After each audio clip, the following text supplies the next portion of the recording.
Hi everybody, welcome to Mr. Rogers Welding Hood. Okay, today we are going to feature our first live event, of course, and we're going to talk all about MIG. I've been doing a lot of videos, or a few videos about MIG, and I got a ton of questions. So I decided let's do a live event because it's way too many to answer in a 3-minute video. Okay, so stick with me. We're going to go through this a little bit at a time. I want to make sure you guys at home, who may be the home hobbyist, understand the differences in machines, because if you buy the wrong one for your home, it's not going to do you any good if you can't use it, right? And there's so many things out there that's confusing. So let's get rid of all this confusion. You guys can look at this at a semi-pro level. There's no reason for us to get really, really deep, but we're going to show you on some really high-grade professional machines too, okay?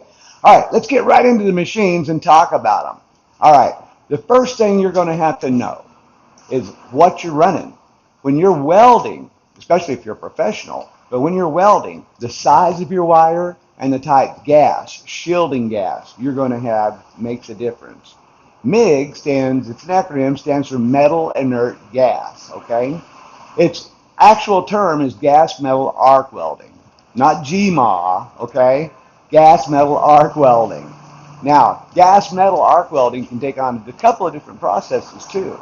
It's a little broader term. But with that being said, with MIG, we've got to be able to set our machine up correctly for our base metal. Okay? Now, let's figure out how to do that. First thing we got to know is how big is our diameter of our wire. Let's take a look. Come on in here closer with me and I'll show you. First off, we're going to get up under the bonnet, the hood here, okay? And take a look. Come on in close with me. This is the inside of a Miller-Matic 252, okay? Right now, we're running Lincoln Electric 035 wire. And it's going to be fed through that energized feeder right there. We'll get to that in just a heartbeat. If you run out of wire and you got to change this, every machine typically has some sort of a mechanism that's going to hold your spool in place. So figure out how that works. Lincoln, Miller, it doesn't really matter a whole lot. It's like Ford and Chevrolet. It's everybody's preferences. And man, there's sometimes guys passionate about it. All right. But anyway, with that being said, today we're running 035 solid wire as opposed to flux cord, something along those lines. Now, as you notice, the 035 wire comes through my feeder here. Now, notice these drive rollers right here at this position. This one's easily marked, and sometimes you can read the outside, and it should tell you exactly what that wire size is running, what size you're running through here, and they should match wire size to wire size. You surely don't want to go bigger if you're running a small wire. And to change this out, all you've got to do is just turn this, if it'll turn for me. Oh, that one's in line already. And then turn this one if I need to remove it. And then I can easily slip these off. All right. Now, this side is displaying some numbers. And as you can see, that's 035. And it's a V type roller. Now, what does that V mean? The V is the type of drive roller that it is. Okay? That means right here, drive rollers have to change according to whatever type of shielding wire or type of welding wire we're going to have. If we're running steel and regular stainless steel, it's going to be a V-type groove. If we're going to be running aluminum, and we'll be talking about aluminum in just a little bit, it's going to be a U groove. And then if you're going to be running softer wire, then it's going to be like more of a flux cord, just like this little recipe right here says. Now, with that being said, make sure you have the right type of rollers, and you have the right size, especially. All right, now right down in here, this is your tensioner. You want to make sure that that tension is set to the right tension. We'll talk about that, how to set that tension in just a little bit too, but I don't want to energize this machine because I've got it open. And that's one thing I want to make sure we are really clear about. Don't get into this machine unless, of course, you've got the power off, okay? Once you lift this hood up, you have got sometimes exposed terminals. A lot of times you may find that both of these terminals right here are open. If I was to grab both of these terminals with my bare hand or cross them with some sort of connection like my wire, it's going to create an electrical circuit. It's going to shock you very badly. Or this wire could get red hot and start a fire. So be mindful, really careful when you get inside this hood. These are electrified. They're hot. So when fuse was to cross over these, it's going to shock you. Now, a little trivia. It doesn't matter if this thing is plugged in or not. Always treat it like it's plugged in, because inside of here is a little device that's going to store energy for you, a capacitor. That capacitor is going to keep that energy until it's released, okay? Now, that can be done even if it's unplugged. So if you're in here messing around, make sure you don't touch that and release that energy, because it's going to bite you. I guarantee it. It'll wake you up. So that's pretty much it in a nutshell, how this works underneath here. All of your machines should have some sort of connection for your actual gun itself. If you're having porosity problems, and we'll talk about that later on in this video, then check your gas connection right here. A lot of times that will slip out, and we've got a loose connection, because all we've got to do is loosen this right here, and our whole gun will come out of there. So it's got to be tightly fit right up into this harness, or it's not going to have a good transfer of gas either. So that covers about everything underneath the hood, okay? Now, once we've identified the diameter of our wire, the next thing we've got to do is identify our gases, okay? Right now, we're going to be using argon CO2. And on some places, you'll have strictly 100% carbon dioxide. If you've got the money, you can run argon CO2. It does produce a little prettier weld. But if budget's a deal, and it usually is for everybody, then 100% carbon dioxide is going to be really popular if you go that way. All right? We're talking about this because your gases really do matter when we go to set this machine up, and we're going to be talking about that. These type of MIG machines are what we call short-circuiting, okay? We call it that because the electrode actually touches the metal up to 120 times a second. It can. All right, now it'll go in there extremely fast. That's why you get that bacon frying sound when you're running. It's crackling. That's short-circuiting, okay? That's really good for, it's an electropositive process, so it's really good for material. They say up to ½ inch, but I wouldn't go that far without prepping my material. But 3/16 to quarter, beautiful, beautiful to run on that, okay? Now, we've talked about our gases and our wire. We're going to talk about why, all right? To run effectively, efficiently, and correctly, you've got to know basically your parameters. I teach my students this all the time. I'm big on parameters. It's just your recipe for everything. If you're having trouble, go back to basics. Go back to your parameters. We're going to talk about that too, okay? Now, right here, when I'm talking about parameters, I'm talking about Miller gives us a nice little menu, if you want to call it that. Lincoln does too, and I'll show you an example of their machine. But you're going to have to pick out the criteria you're doing for this one. Steel, we're running solid wire. It doesn't have any flux core. Running argon CO2 7525, that's our mix, and then we're going to run 25 cubic feet per hour. I messed that up on one of my videos, and I had to really correct myself. It produces less overall, it's fatter, and better overall appearance, of course. Now this is why we described our diameter. The 035 is where we're going to be looking, so we're only going to be playing around on this line right here exclusively. Don't look anywhere else. Then find your gauge, the thickness of your material. If you don't know what gauge is how we describe sheet metal.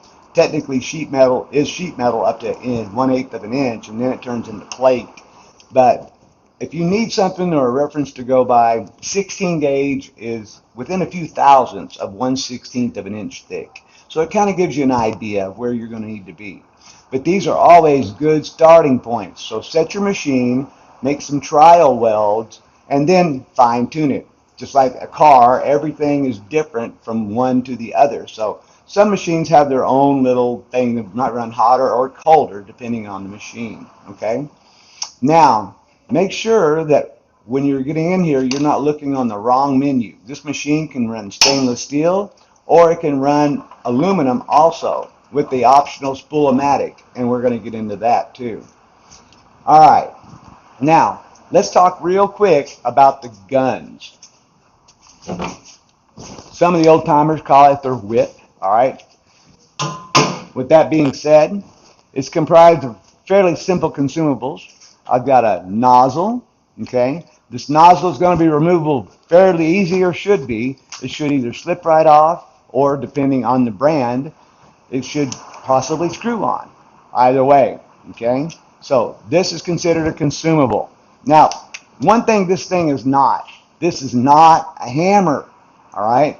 If you want to get yourself in trouble with the good old supervisor, just smack this against your work a couple of times and they'll come see what's up.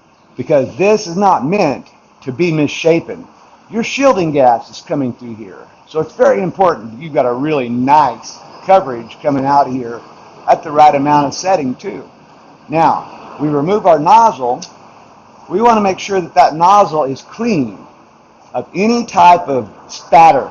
If you've got a big spatter ring around here, it's going to change the flow of your gas, change your shielding, all of that. If you're working with a lot of material, you can get an anti-spatter gel where you just barely dip the tip of your nozzle in it, and it's going to help the spatter stay off the end of your nozzle so that you get a longer life out of your consumables. Now, this here is just your tensioner, basically, if you want to call it that. It's not part of your gas diffuser. It's just an adapter that's going to give you where you can have a swedge or a tension fit. Right here is your gas diffuser. Make sure when you're looking at this that all of these holes are good and clear. You don't want your gas coming out unevenly anywhere around this whole circumference. Now, this is going to lead into your contact tip. That's what they call it. It's called a contact tip basically because your whole electrical current is going straight to the end of this. This is what's transferring your current to your wire. So, with that being said, you only have a few 10,000ths difference between the wire size and your contact tip. So if you're ever having trouble running sometimes, that could be the problem. You could have a clogged tip. And we can get into the maintenance of it in just a little bit. How do we maintain these guns? Okay. Now, let's go right back to this menu for a second. I want to show you guys something kind of cool and talk about it. And it's going to relate to a different type of transfer. All right, let's get right back in here into the menu again.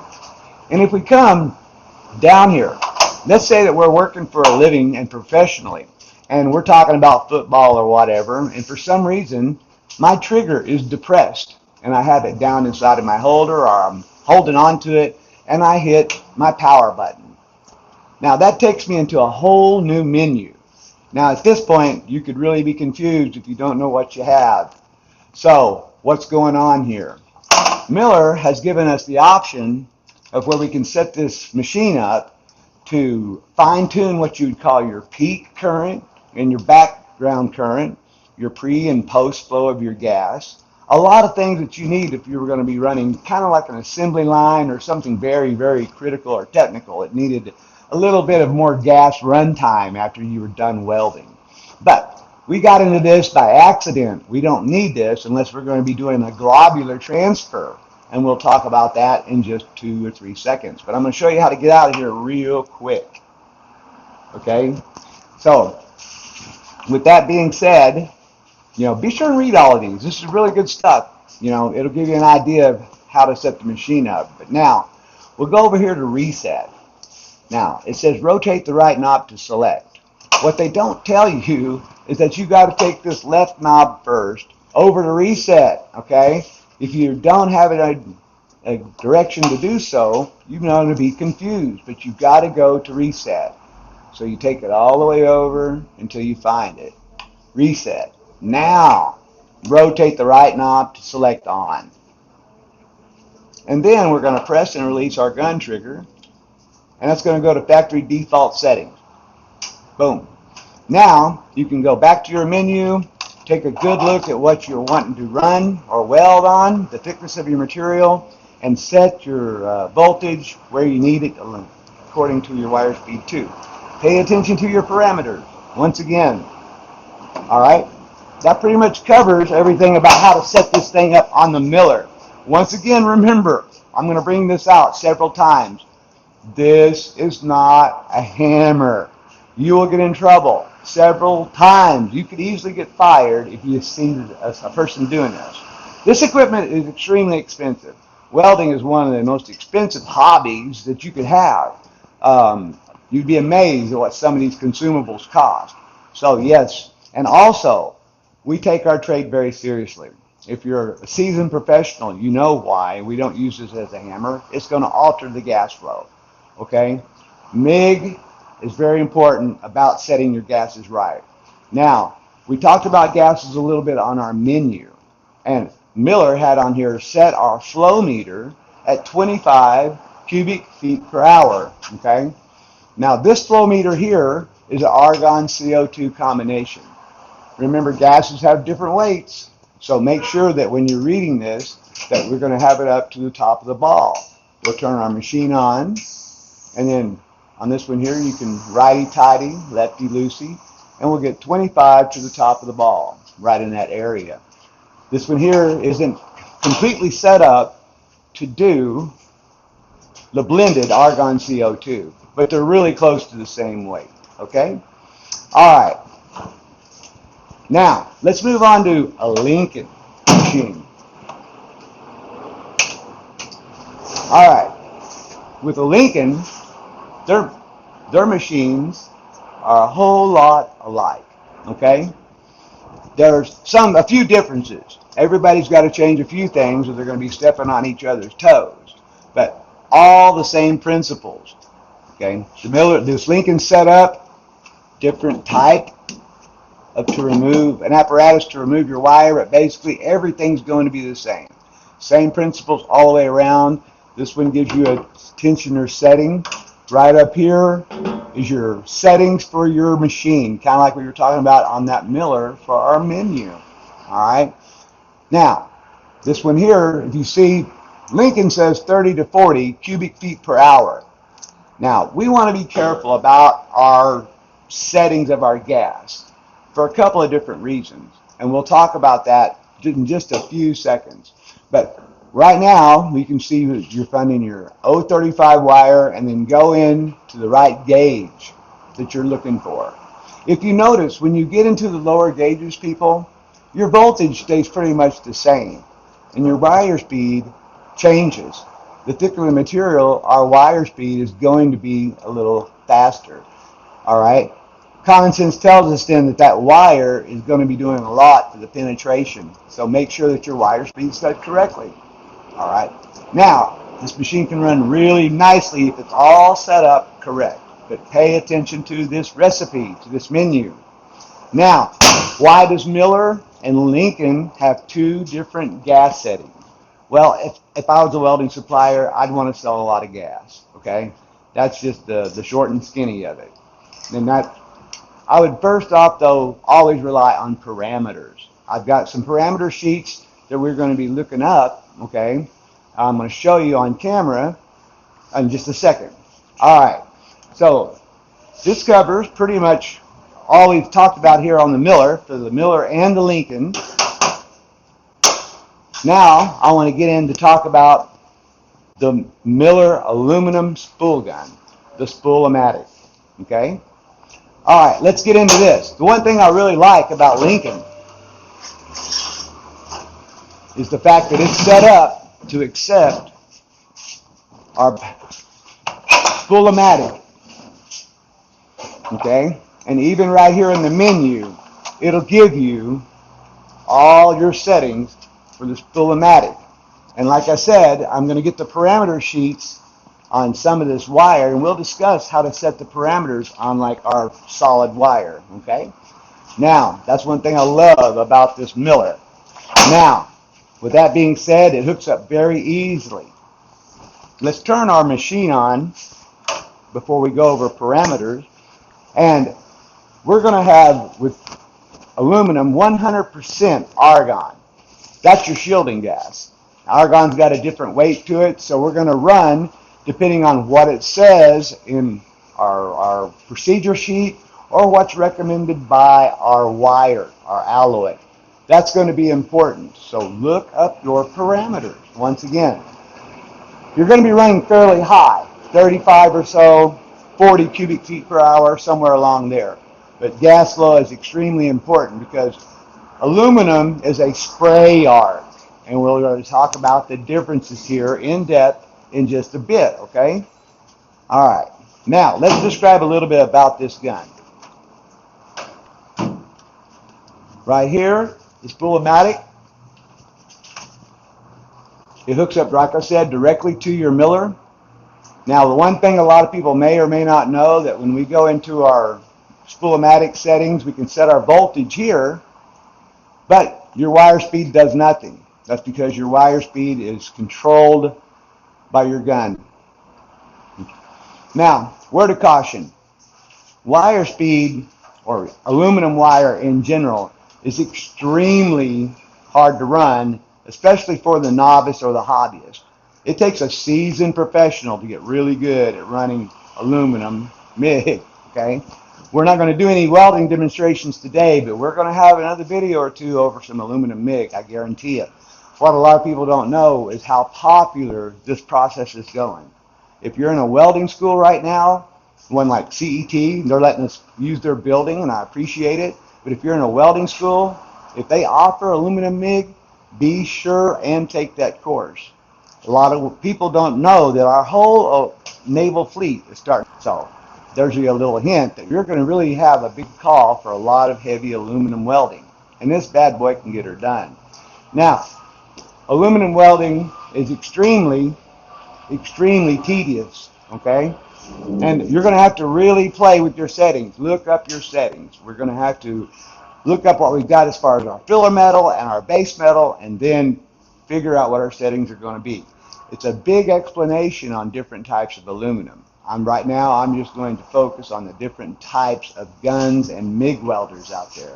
I'm doing so you guys won't buy the wrong ones when you go out there and spend your money, because we don't have a lot of it, do we? All right. Now, if you're going to be running the spool-o-matic, your wire, this has got a 1-pound spool. It comes through here. This is your wire feeder all in one. Just a smaller version of what I showed you right here. You'll have different types of wire. What you want to make sure, and what I've seen many, many times more than anything, is that people don't get the machine set correctly because their tension's not set correctly.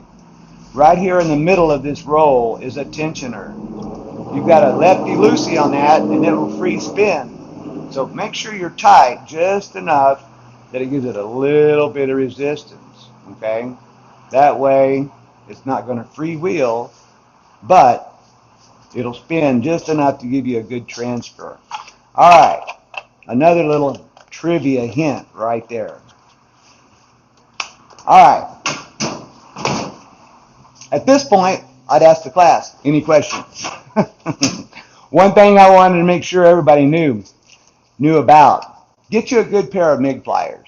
These are called welpers, a welder's helper. They're specifically designed for MIG running, okay? You've got an apparatus here to keep your nozzle clean. You've got a hole right here to get your tip off. Of course, you've got a cutter for the end of your wire. And then you've got a bigger hole to take your nozzle off when she's good and hot. And she's going to get really good and hot, I guarantee it, okay? So get yourself a good set of pliers. Now, I want to talk a little bit about transfer. Short circuit transfer, spray transfer, globular transfer, okay, and pulse. What are the differences, and can we do them? Now, before I get into this pretty long discussion about what they are, I want a word of caution to everybody there. When you guys go to a store to pick you out a MIG machine, let's say that you want to do something at home, but you're not doing very heavy material, so you don't need a big, powerful machine. And we go to like one of the tool places that are really popular and buy a little MIG machine, maybe a Chicago Electric, okay? And it may say self-shielding. What that means is it requires no gas. What a lot of people don't understand is that that particular material is called inner shield. It takes a little bit of experience to run inner shield wire. And you're pretty much going to get just really, really aggravated at it, frustrated, and you're not going to want to use it. You'll try to take it home, hook it up. You're going to be upset and put it in your garage, and that'll be the end of it. All right? So if you buy a machine, make sure you can buy a machine that takes a shielding gas. It's going to give you the best results. They're not expensive. They're out there on the market for a few $100s, but buy one that's going to accept a shielding gas. The quality of your weld will be so much better.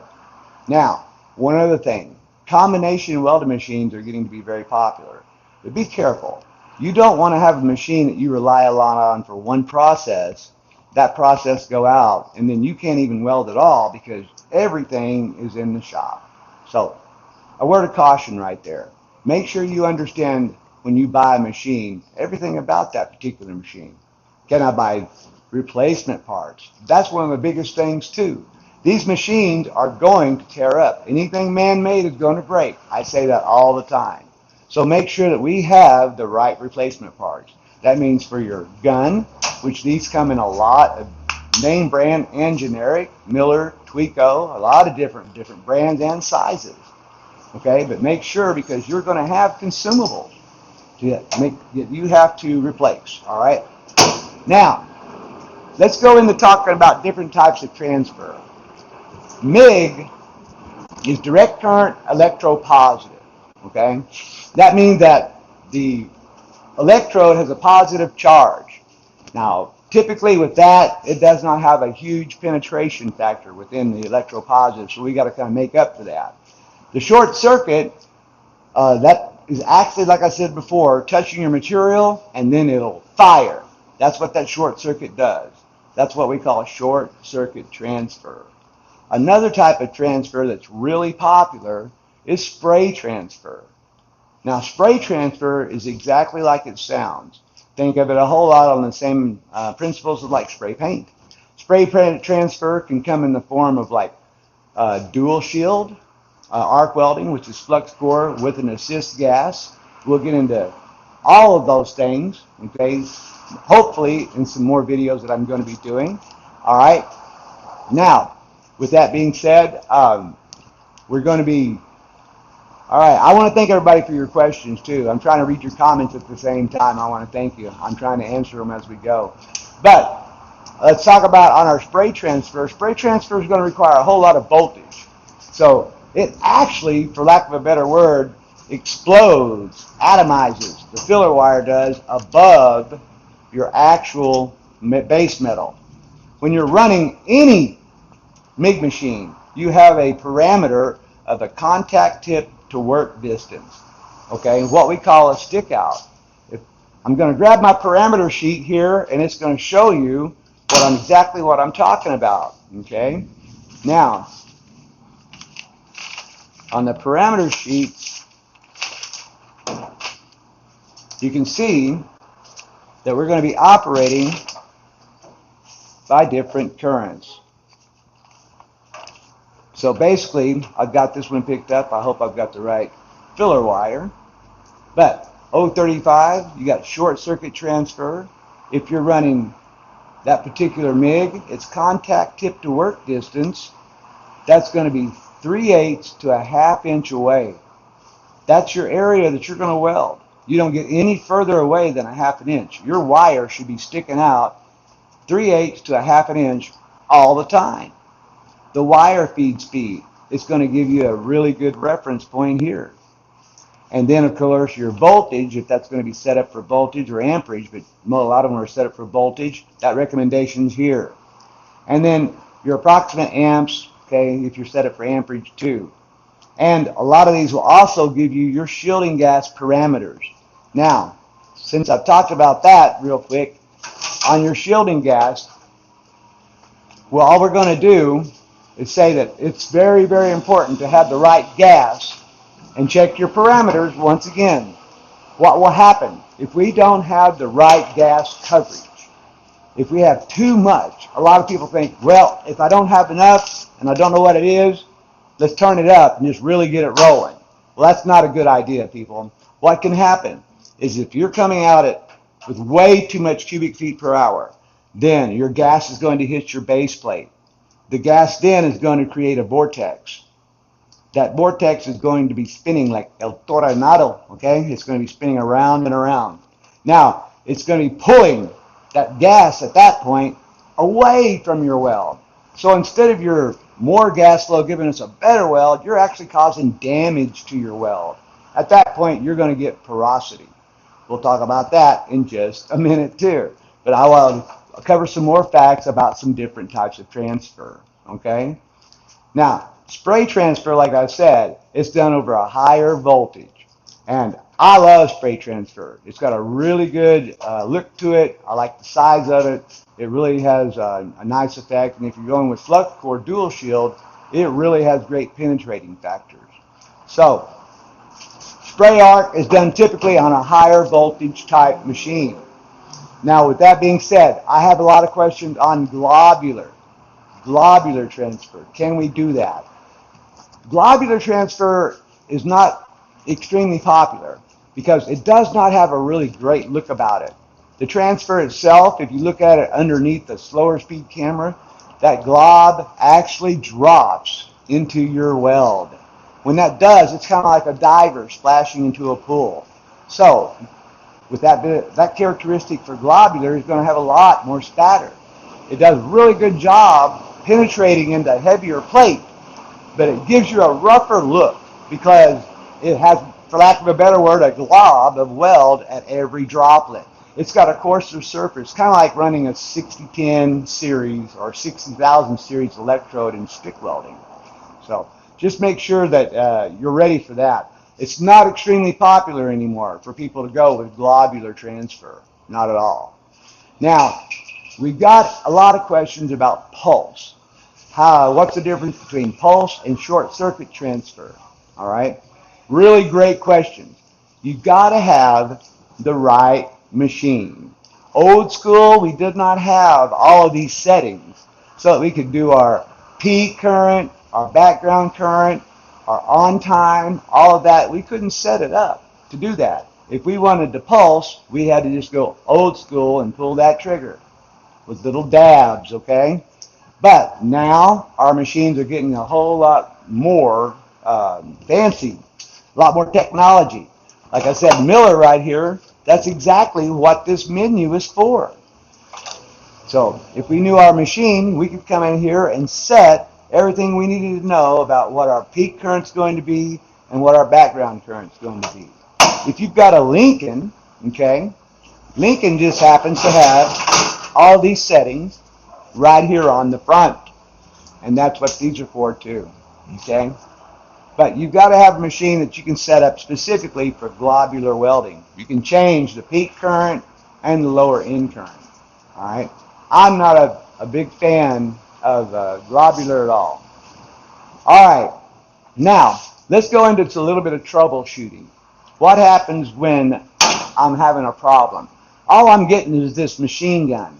Bam, bam, bam, bam, bam, bam. Okay, a chatter. That's what we call that at work or here at school. With a MIG, we said this is a short-circuiting process, so 3/8 to half-inch contact tip to work distance.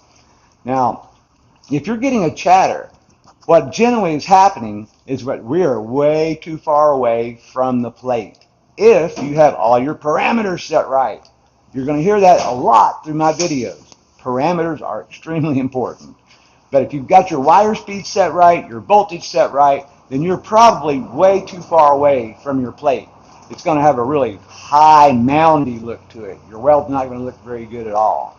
Now, you get too far away from your plate also, you're going to have a lack of shielding gas.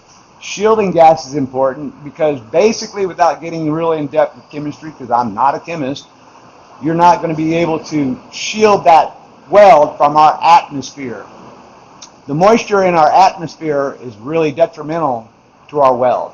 So we want to shield that from it. That's why we call it a shielding gas. And this gas protects that from it.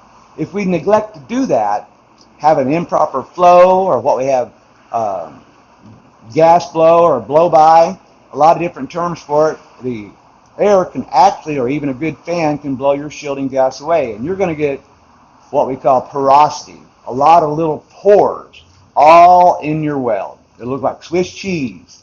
And then at that point, you've got to stop, take a grinder, knock all that weld off, because you cannot re-weld on top of it. It's contaminated. It's not any good anymore to weld on top of. Let's take that bad weld off.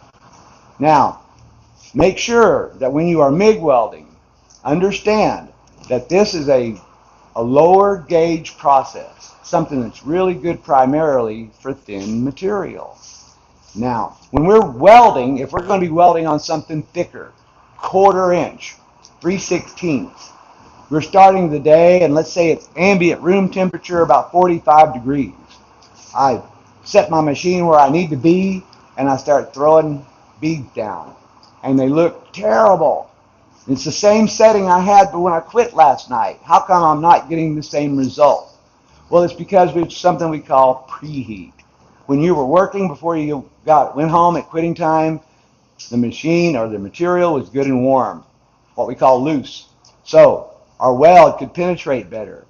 And then if we let it cool overnight, if it's very thick, until it gets warm, you're not going to get a good result on your weld. So it could be not you, it could be the atmosphere or the temperature of your weld itself. So take that in consideration. Now, always, with everything I'm telling you here, I'm giving you jumping off points and suggestions on where to set your machine. If you are a home hobbyist, look up your parameters. Your filler metal should come with some of those parameters. It's amazing what you can find on the internet today, but look them up. Now, one other thing I want to bring out, welding is an extremely, it could be an extremely dangerous process. It produces smoke, produces a lot of spark, produces a lot of arc too. All of this can be dangerous for you, and the home hobbyist, or even a professional. This wire is hot. If you get done welding and you stick it to your hand, it will create a hole. And that hole cauterizes it. It will seal up immediately. So be careful. Now, all of these produce smoke. Years ago, when I started professionally, we weren't given a whole lot of information about proper protective gear. PPE, okay, personal protective equipment. Right now, I'm wearing, these glasses are safety rated, but we're not doing any work today. But inside the shop, you should always be wearing safety glasses, a face shield of the appropriate kind for whatever it is you're doing.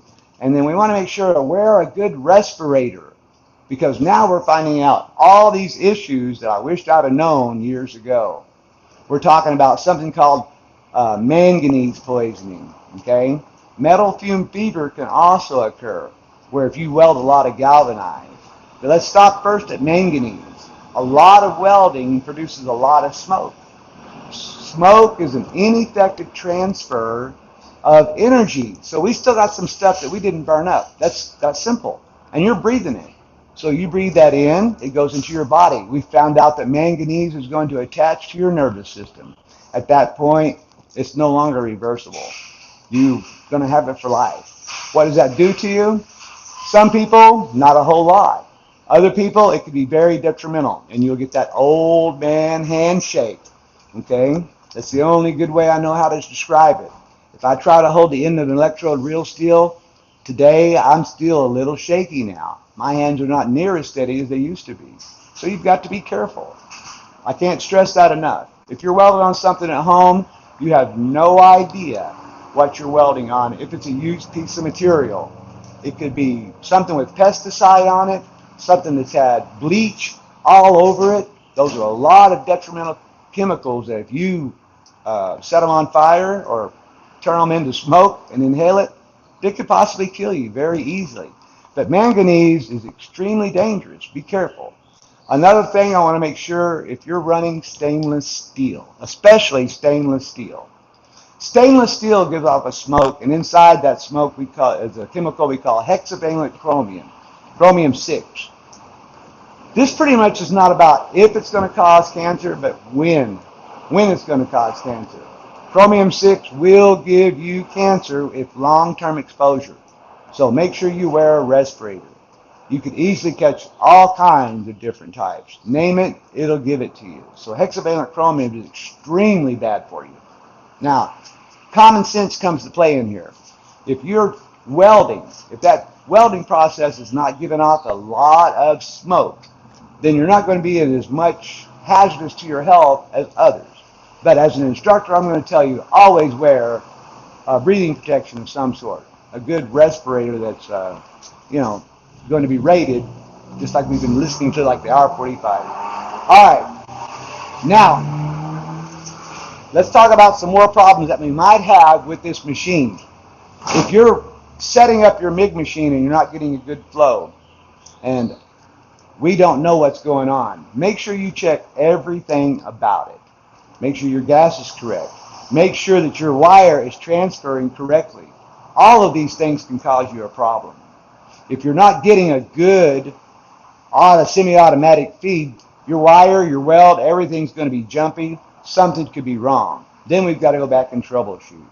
A lot of times we don't keep our wire clean enough. So when it goes into our liner could get clogged. Be sure and give this thing good maintenance at all times. At all times, okay? All right. Well, I pretty much covered everything I wanted to cover today. I can't think of anything else I'd like to bring out. If you've got any questions, be sure and put them up in my comment section. I hope that I've covered anything in particular. I want to give you guys a little heads up. If you want to get a good book, okay, look up the Welder's Bible on the internet. It's an older book, but it's really got some great information in it. Get edition 2. It's a wonderful book that we can go by. It's got a lot of good information, and it's been updated to be for our times too, but it was printed in 1944. I'm getting some questions, do I have a YouTube channel? I'm an instructor. Our YouTube channel is CET, Welding and Fabrication. Now, I post a lot more things on the TikTok than I do YouTube, but we recently purchased a camera from Cavatar. They gave us a really great deal, and I'm going to be posting welding videos and showing some tips of actual welding of the arc, how we're going to manipulate it, all of that in my 3-minute videos. So my videos are going to be in chronological order. So if you start at the front and watch them in that way, it makes a little more sense instead of just jumping in the middle. All right? Thank you for watching my very first live event. I really appreciate your time, okay? I really hope it's made your life a little bit easier. If you've got any questions, please put them in my comment section. I look at them. I really do. I will answer you back the best I can, but I can't thank you enough, all right? And remember, if you ain't burning, you ain't learning. Thank you, guys.